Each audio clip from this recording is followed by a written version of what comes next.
மக்கள் நிம்மதியா ஃப்ரீயா நின்னு பாக்குறதுக்கு ஒரு இடம், அதை நாங்க தேர்வு செஞ்சு அதுக்கு பர்மிஷன் கேட்கிறோம். ஆனா நீங்க என்ன பண்றீங்க?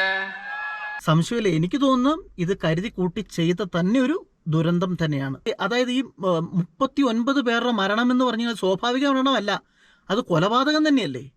நாங்க விஜய் சார் மேல எந்த குறையுமே சொல்ல மாட்டோம். செந்தில் பாலாஜி சார் எங்களுக்கு பதில் சொல்லியே ஆகணும். சிஎம் സാർ பதில் சொல்லியே ആകണം സാർ. ഭയങ്കര സ്ഥലം കുറവാണ് കൊടുത്തത് ഗവൺമെന്റ്. അതിന്റെ ഒരു ബുദ്ധിമുട്ടുണ്ട്. ചെറിയ സ്ഥലമായിരുന്നു, കുറച്ചുകൂടെ വലിയ സ്ഥലം കൊടുക്കണം. ഇതുപോലെ ഒരാൾ വരുമ്പോ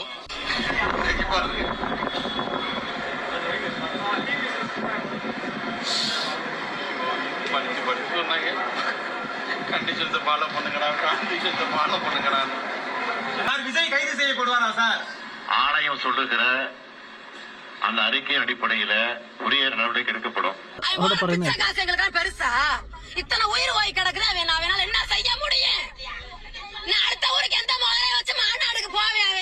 அவன் மாநாட்டுக்கே போக கூடாது. போனான்னு வச்சுக்கோங்க, நான் சொல்றேன், அவன்கிட்ட சொல்லுங்க, நான் போடுற செருப்ப கட்டியாவது அடிப்பேன். നമസ്കാരം, ശ്രീജിത്താണ്. അപ്പോൾ വിജയുടെ ഈ വിഷയം ഇങ്ങനെ കൊടുമ്പിരി കണ്ടുകൊണ്ടിരിക്കുകയാണ്. നമുക്ക് തന്നെ അറിയാം 39 മരണം തന്നെയായി ഇതുവരെ. അതിനപ്പുറം ഇനി കൂടുതൽ മരണങ്ങളൊന്നും ഉണ്ടാകാതിരിക്കട്ടെ. അപ്പോൾ ഈ ഒരു അവസരത്തിൽ എനിക്ക് പറയുന്ന ഈ ഒരു ദുരന്തം തനിയെ ഉണ്ടായതാണോ, ഇനി ആരെങ്കിലും കരുതി കൂട്ടി ചെയ്തതാണോ? എന്താണ് നിങ്ങളുടെ അഭിപ്രായം?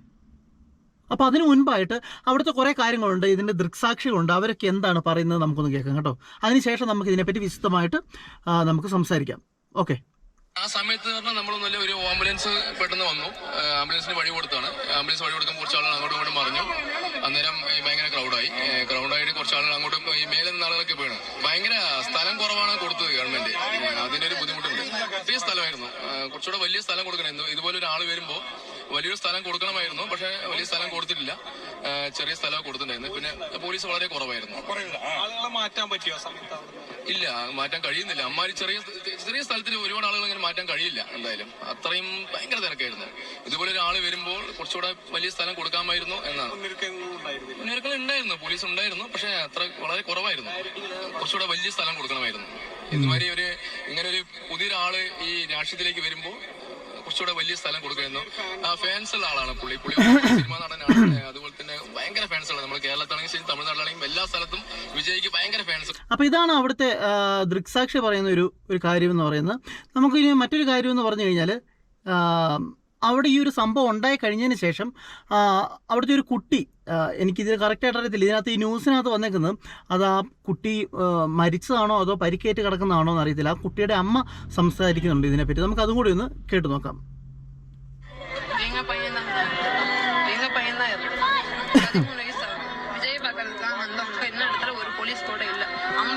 மேல 50 பேர் உளுந்து கிடக்குறாங்க. யாரை தூக்குவாங்க சார்? யாரையும் தூக்கல. ஏன் நீங்க பாதுகாப்பு கொடுக்கல? எங்களுக்கு அது பதில் சொல்லி ஆகும். ஏன் போலீஸ் வந்தப்ப கொடுக்கல? நாங்க இருந்த இடத்துல போலீஸே இல்ல. அப்ப ஏன் நீங்க கம்மியா கொடுத்தீங்க? இதுக்கெல்லாம் பதில் சொல்லி ஆகும். நாங்க ஒவ்வொரு குடும்பமும் ஒவ்வொருத்தரை இழந்து போய் நின்றுட்டு இருக்கோம். நாங்க விஜய் சார் மேல எந்த குறையுமே சொல்ல மாட்டோம். செந்தில் பாலாஜி சார் எங்களுக்கு பதில் சொல்லியே ஆகணும். சிஎம் சார் பதில் சொல்லியே ஆகணும் சார். CM സാർ ബദൽ ചൊല്ലി ആകണം എന്ന് പറഞ്ഞുകൊണ്ട് അവർ കുറേ കാര്യങ്ങൾ പറയുന്നുണ്ട്. പിന്നെ മറ്റൊരു കാര്യം എന്ന് പറഞ്ഞു കഴിഞ്ഞാൽ, ഇതിനകത്ത് വിജയ് ഓൾറെഡി പറഞ്ഞിട്ടുണ്ട്, ഞങ്ങൾക്ക് ഈ സ്ഥലം പോരാ, ഞങ്ങൾക്ക് സ്ഥലം കിട്ടുന്നില്ല എന്നുള്ള കാര്യം പറയുന്നുണ്ട്. അതിൻ്റെ ഒരു വീഡിയോ ഉണ്ട്, അതും കൂടെ നമുക്കൊന്ന് കേട്ട് നോക്കാം. என்ன நாங்க பெருசா கேட்டுட்டோம்? மக்கள் நிம்மதியா ஃப்ரீயா நின்னு பாக்குறதுக்கு ஒரு இடம், அதை நாங்க தேர்வு செஞ்சு அதுக்கு பர்மிஷன் கேட்கிறோம். ஆனா நீங்க என்ன பண்றீங்க? அந்த இடத்தையெல்லாம் விட்டுட்டு நெருக்கடியோட, மக்கள் நெருக்கடியோட எங்கெல்லாம் நிப்பாங்களோ அந்த இடமா பார்த்து செலக்ட் பண்ணி தரீங்க. உங்க எண்ணம் தான் என்ன சார்?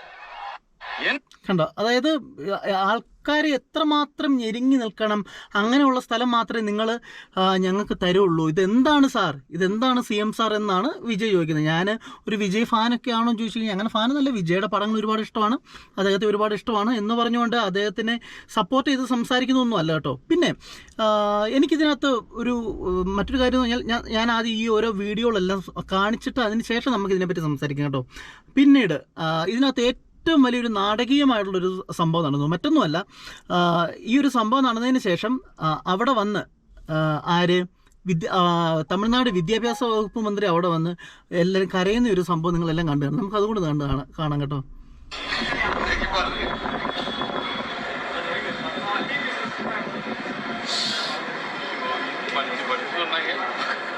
கண்டிஷன்ஸை ஃபாலோ பண்ணுங்கடா, கண்டிஷன்ஸை ஃபாலோ பண்ணுங்கடா.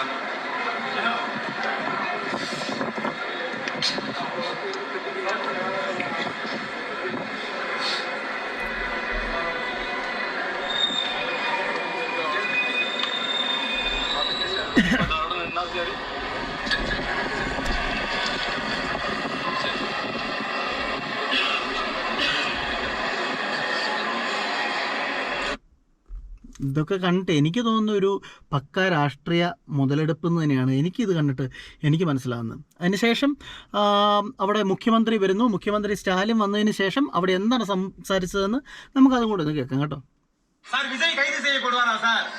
ஆணையம் சொல்லுகிற அந்த அறிக்கையின் அடிப்படையில உரிய நடவடிக்கை எடுக்கப்படும்.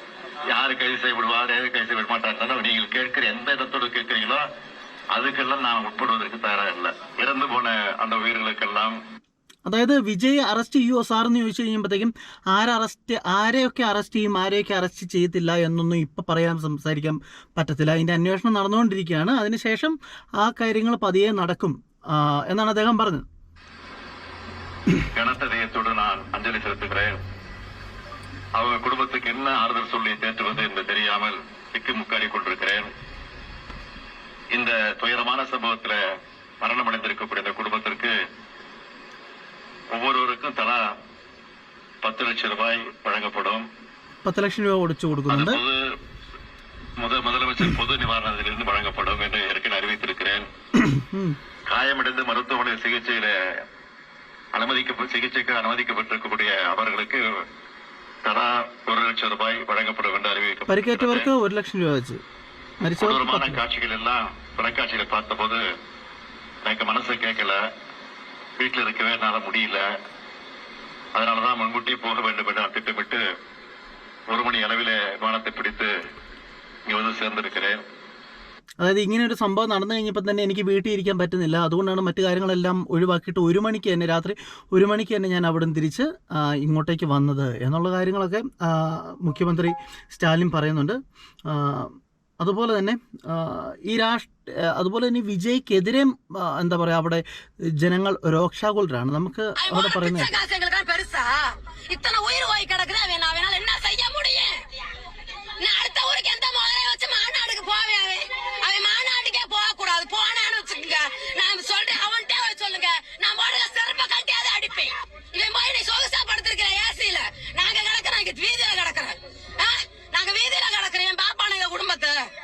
அரசியல் பண்ணுங்க வேணாம்னு சொல்ல, அதுக்காக கூட்டத்தை கூட்டி இந்த மாதிரி நெருக்கடி பண்ணி மற்றவங்களுக்கு மாசு காட்டி மற்றவங்க இருக்கிறவங்க எல்லாம் சாக வச்சு நீங்க அரசியல் பண்ணுங்கிறது என்னங்க இருக்குது?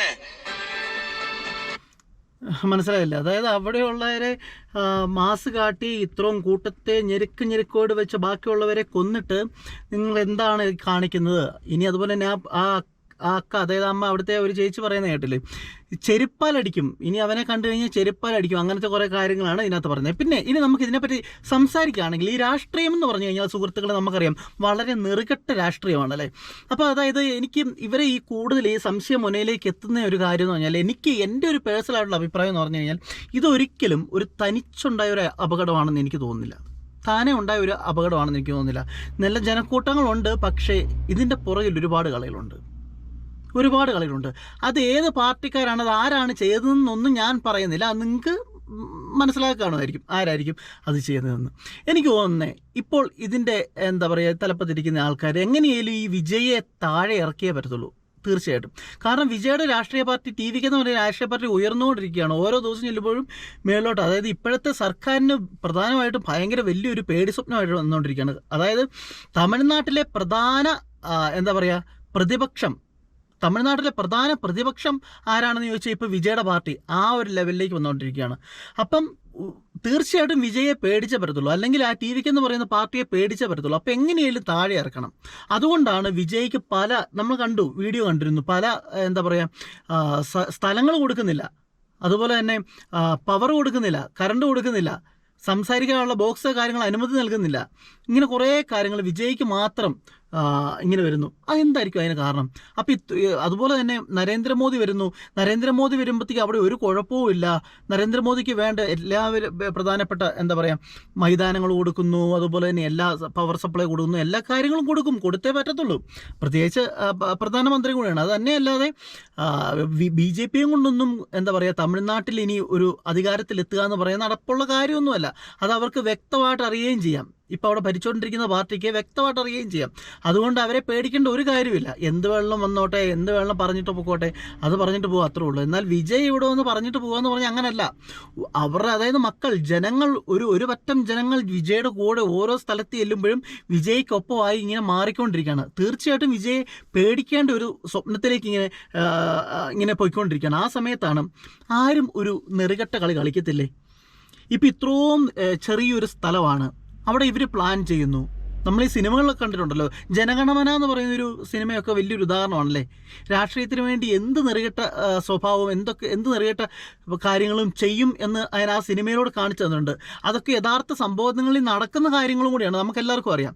അപ്പോൾ ഇതിനകത്ത് കുറച്ച് ആൾക്കാരെ ആ പാർട്ടിയിലുള്ള അല്ലാതെ, അതായത് വിജയുടെ പാർട്ടി അല്ലാതെ ഓപ്പോസിറ്റ് പാർട്ടിയിൽ നിന്ന് എനിക്കാണിപ്പോൾ എന്താ പറയുക അതിനകത്ത് ഒരു നേട്ടമുണ്ടെങ്കിൽ ഞാനൊരു കുറേ ആൾക്കാരെ അവിടെ നിന്ന് ഇട്ടിട്ട് എങ്ങനെയും ഒരു പ്രശ്നം ഉണ്ടാക്കുക, അവിടെ നല്ല തിരക്കുണ്ടാക്കുക, അങ്ങനെ പറഞ്ഞു കഴിഞ്ഞാൽ എന്ത് ചെയ്യാൻ പറ്റും? അതുപോലെ തന്നെ പോലീസിന് ഇൻഫർമേഷൻ ഓൾറെഡി കൊടുത്തേക്കുന്നു. അധികം പോലീസുകാരെ നിയോഗിക്കരുത്, വെറും 5000 പേര് മാത്രം, വെറും 500 പേര് മാത്രം മതി, 500 പോലീസുകാർ മാത്രം മതി എന്നിങ്ങനെ പോലീസുകാരോട് പറയുന്നു. പോലീസുകാർ ഈ കാര്യത്തിൽ ഇടപെടുന്നില്ല, വേണ്ടത്ര ശ്രദ്ധ ചെലുത്തുന്നില്ല. എന്താണ് ഇങ്ങനെ ആയിക്കൂടാ സംഭവം? ഇങ്ങനെ ആയിക്കൂടാന്നല്ല, ഇങ്ങനെയാണ് അവിടെ യഥാർത്ഥത്തിൽ നടന്നത്. അതായത് അവിടുത്തെ DGP തമിഴ്നാട് DGP പറയുന്നു വെറും 10000 പേരെ പങ്കെടുക്കുകയുള്ളൂ എന്നാണ് കരുതിയത്, അതുകൊണ്ട് 500 പോലീസുകാരെ വിട്ടുള്ളൂ. അതായത് കൂടുതൽ പോലീസ് വേണമെന്ന് TVK പാർട്ടിയിൽ നിന്ന് പറഞ്ഞു കഴിഞ്ഞപ്പോൾ, അതായത് വിജയുടെ പാർട്ടിയിൽ നിന്ന് പോലീസിനോട് പറഞ്ഞപ്പോൾ ഇത് പോരാ, കൂടുതൽ പോലീസുകാരെ വേണമെന്ന് പറഞ്ഞു കഴിഞ്ഞപ്പോൾ അവിടുത്തെ DGP തിരിച്ച് പറഞ്ഞ അവർക്ക് കൊടുത്തേക്കുന്ന മറുപടി എന്താണെന്നറിയോ? അതായത് 500 പേര് മതി, അതിൽ കൂടുതലായി കഴിഞ്ഞാൽ അവിടെ തിരക്കായി പോകും. അതായത് കൂടുതൽ പോലീസ് വന്നു കഴിഞ്ഞാൽ വീണ്ടും തിരക്കായി പോകത്തില്ല, അതുകൊണ്ട് ഞങ്ങൾ ചെയ്തതാണ് 500 പേരെന്ന്. ഇതൊക്കെ എന്ത് ന്യായമാണ്? നമുക്കിത് കേട്ട് കഴിഞ്ഞ് കഴിഞ്ഞാൽ നമുക്ക് എന്താണ് തോന്നുന്നത്? തീർച്ചയായിട്ടും ഇത് കരുതി കൂട്ടി ചെയ്ത ഒരു എന്താ പറയുക ഇത്രയും പേരെ, അതായത് ഈ 39 പേരുടെ മരണം എന്ന് പറഞ്ഞാൽ സ്വാഭാവിക മരണമല്ല, അത് കൊലപാതകം തന്നെയല്ലേ? തനിയെ സംഭവിച്ചതല്ല, തീർച്ചയായിട്ടും കൊലപാതകം തന്നെയാണ്. ഇതിന് എന്താ പറയുക തീർച്ചയായിട്ടും പ്രതികരിക്കണം. പിന്നെ ഇതിനകത്ത് ഏറ്റവും പ്രധാനപ്പെട്ട മറ്റൊരു കാര്യം എന്ന് പറഞ്ഞു കഴിഞ്ഞാൽ, ഈ വിജയ് കാണിച്ച ഏറ്റവും വലിയൊരു തെറ്റ് എന്ന് പറഞ്ഞു കഴിഞ്ഞാൽ, വിജയ് ഒരിക്കലും, അതായത് രാഷ്ട്രീയം എന്ന് പറഞ്ഞു കഴിഞ്ഞാൽ വിജയ്ക്ക് അത്ര വലിയ വശമില്ല എന്ന് തന്നെ വേണം പറയാൻ. തീർച്ചയായിട്ടും അല്ലേ? അതായത് രാഷ്ട്രീയം എന്ന് പറഞ്ഞു കഴിഞ്ഞാൽ ഇങ്ങനൊരു സംഭവം നടന്നു കഴിഞ്ഞാൽ അത് മുന്നിൽ നിന്ന് നയിക്കേണ്ട ആളായിരുന്നു വിജയായിരുന്നു. പെട്ടെന്ന് ഇങ്ങനൊരു സംഭവം നടന്നു, പെട്ടെന്ന് പാനിക്കായതിനു ശേഷം പുള്ളി അവിടുന്ന് മുങ്ങി നേരെ ചെന്നൈക്ക് പുള്ളിയുടെ പ്രൈവറ്റ് ജെറ്റിൽ ചെന്നൈക്ക് പോയി. ഇതാണോ ഒരു രാഷ്ട്രീയ നേതാവ് ചെയ്യേണ്ടത്? അദ്ദേഹം സിനിമാ നടന എന്തോ ആയിക്കോട്ടെ, ആണോ അല്ലയോ, പക്ഷേ ഒരു രാഷ്ട്രീയ നേതാവ് അവിടെ എന്താ പറയുക അധികാരത്തിലെത്തുന്ന അടുത്ത മുഖ്യമന്ത്രിയാകാൻ കൊതിക്കുന്ന ആൾ തീർച്ചയായിട്ടും ചെയ്യേണ്ട കാര്യം ഇങ്ങനെയാണോ? എന്നാൽ നേരെ മറ്റു പാർട്ടിക്കാരെ കണ്ടില്ലേ, ഈ ഒരു സംഭവം നടന്ന ഉടനെ അവിടെ ഓടിയെത്തുക, കരയുക, ജനങ്ങളെ കയ്യിലെടുക്കുക, ഇതൊക്കെയാണോ? എന്തായാലും ഒരു സംഭവം നടന്ന ഉടനെ അവിടെ നിന്ന് അവർക്ക് വേണ്ട കാര്യങ്ങളെല്ലാം വിജയ് ചെയ്യേണ്ടതല്ലേ? ഇപ്പം വിജയ് എന്താ പറയുക രംഗത്ത് വന്നിട്ടുണ്ട്. വിജയ് അതുപോലെ തന്നെ എത്ര ലക്ഷം രൂപയാണ് മരിച്ചവരുടെ കുടുംബത്തിന് 20 ലക്ഷം വീതവും പരിക്കേറ്റവർക്ക് 2 ലക്ഷം രൂപയുമാണ് വിജയുടെ, അതായത് TVK പാർട്ടി നൽകുന്നത്. നമ്മുടെ അതായത് തമിഴ്നാട് ഗവൺമെൻറ് നൽകുന്ന മരിച്ചവരുടെ കുടുംബത്തിന് 10 ലക്ഷം രൂപയും പരിക്കേറ്റവർക്ക് 1 ലക്ഷം രൂപ വീതവും, വിജയ് നൽകുന്ന 20 ലക്ഷം രൂപയും 2 ലക്ഷം രൂപയും പരിക്കേറ്റവർക്ക്. അങ്ങനെയാണ് ഇപ്പോൾ പ്രഖ്യാപിച്ചിട്ടുണ്ട്. പക്ഷേ അതൊക്കെ പ്രഖ്യാപിക്കാതിരിക്കുകയോ കഴിഞ്ഞോട്ടെ, പക്ഷേ വിജയ് അവിടെ നിൽക്കണമെന്നായിരുന്നു എൻ്റെ ഒരു അഭിപ്രായം. എന്താണ് നിങ്ങളുടെ അഭിപ്രായം? അതുപോലെ തന്നെ എനിക്ക് മറ്റൊരു കാര്യം കൂടെ ലാസ്റ്റായിട്ട് ഞാൻ പറഞ്ഞു നിർത്താം, അധികം ദീർഘിപ്പിക്കുന്നില്ല. അതായത് മറ്റൊരു കാര്യം കൂടെ എനിക്ക് പറയാനുള്ളതെന്ന് പറഞ്ഞാൽ, വിജയ്ക്കൊരു രാഷ്ട്രീയ അടിസ്ഥാനം എന്ന് പറഞ്ഞൊരു സംഭവം ഇല്ലല്ലോ. അതാണ് പ്രധാനമായിട്ട് ഈ ഒരു സംഭവം, ഇങ്ങനെയൊരു സംഭവം നടക്കാൻ കാരണം. ഇപ്പം ഉദാഹരണത്തിന് നമ്മുടെ ഇപ്പം നാട്ടിൽ അല്ലെങ്കിൽ DMK ആയിക്കോട്ടെ, DMK പാർട്ടി ആയിക്കോട്ടെ, കമ്മ്യൂണിസ്റ്റ് പാർട്ടി ആയിക്കോട്ടെ, കോൺഗ്രസ് പാർട്ടി ആയിക്കോട്ടെ, ഇവരെല്ലാം ഒരു സ്ഥലത്ത് ഒരു മീറ്റിംഗ് അല്ലെങ്കിൽ വലിയൊരു മൈതാനത്തോ അല്ലെങ്കിൽ എവിടെയെങ്കിലും ഒരു മീറ്റിംഗ് നടക്കുമ്പോൾ അവിടുന്ന് അടിത്തറയിൽ നിന്ന് ഇതിൻ്റെ പ്രവർത്തനം തുടങ്ങും. എങ്ങനെ എത്രമാത്രം ആൾക്കാർ വരും, അപ്പോൾ അവർക്ക് എന്തൊക്കെ കാര്യങ്ങളാണ് ചെയ്യേണ്ടത്. അതായത് ഈ താഴെത്തട്ടിൽ നിന്നുള്ള എന്താ പറയുക നേതാക്കന്മാരുണ്ട്. ഇപ്പോൾ അതായത് ഇപ്പം ഓരോ പാർട്ടികൾക്ക് ഇപ്പോൾ ലോക്കൽ സെക്രട്ടറി ഉണ്ട്, ഏരിയ സെക്രട്ടറി ഉണ്ട്, ജില്ലാ സെക്രട്ടറി ഉണ്ട് എന്ന് പറഞ്ഞ പോലെ തന്നെ മണ്ഡലം സെക്രട്ടറി ഉണ്ട്. അങ്ങനെ എന്താ പറയുക ഓരോ ജില്ല അവരാണ് ബാക്കി എല്ലാ കാര്യങ്ങൾ ചെയ്തിട്ട് അവിടുത്തെ അധ്യക്ഷനെ ഇങ്ങോട്ട് ചെയ്യുന്ന എല്ലാ സെറ്റാണ്. ഇത് ടി വിക്ക് എന്ന് പറയുന്ന സംഭവം അങ്ങനല്ല, എല്ലാം ചെയ്യുന്നത് വിജയാണ്, എല്ലാം വിജയമാണ്. കാരണം പ്രധാനപ്പെട്ട ഒരു രാഷ്ട്രീയ അടിസ്ഥാനമില്ല എന്നുള്ളതാണ് വിജയ്ക്ക് പറ്റിയ ഏറ്റവും വലിയൊരു പാളിച്ച എന്ന് എനിക്ക് തോന്നുന്നു. അപ്പോൾ എന്തായാലും ഇതിൻ്റെ പുറകിൽ ഒരു നെറുകെട്ട രാഷ്ട്രീയം കളിച്ചിട്ടുണ്ട് എന്നുള്ള കാര്യത്തിൽ യാതൊരുവിധ സംശയമില്ല. എനിക്ക് തോന്നുന്നു ഇത് കരുതി കൂട്ടി ചെയ്ത തന്നെ ഒരു ദുരന്തം തന്നെയാണ്. നിങ്ങളുടെ അഭിപ്രായം എന്താണെന്ന് കമൻറ്റ് ചെയ്യുക.